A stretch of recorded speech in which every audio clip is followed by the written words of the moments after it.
When I first started covering the club, Bobby was still in hospital from the Munich Air Crash, and we had to wait a while until he was sufficiently strong enough to start playing again. So I didn't meet him straight away, but of course I knew all about him, and I had actually seen him play before the Munich Air Crash, and I realised what an exceptional player he was. And then I always felt that he'd gone into the crash as a boy and he'd come out as a man, because of the force of circumstances and the number of players who lost their lives, he emerged as one of the senior players.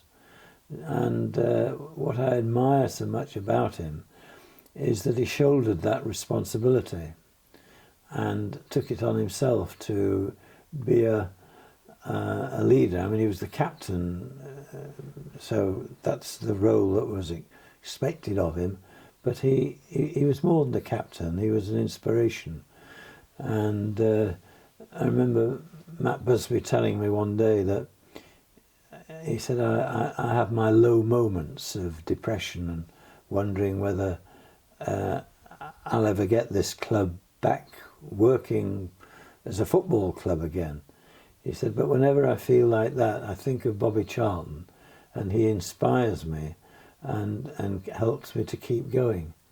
So Bobby had an unspoken role at Manchester United, which I think helped Matt Busby, and I think it helped a lot of players as well. I mean, it was chalk and cheese when it came to Bobby and George Best.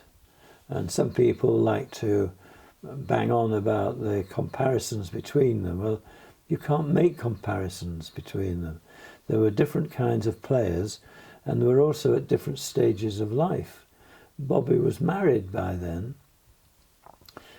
George was single and fancy-free. So it wasn't about... Some people would read into that Bobby and George didn't get on, that they were sort of somehow hostile to each other. That wasn't the case. It was just that they had different interests. They were both at different stages of their lives. Bobby, at the end of training, would go home to his wife and family. George would, I don't know, go straight out on the town. So you didn't expect them to socialise together. But as talented footballers, they were both quite magical. And I admired Bobby as much as I admired George Best.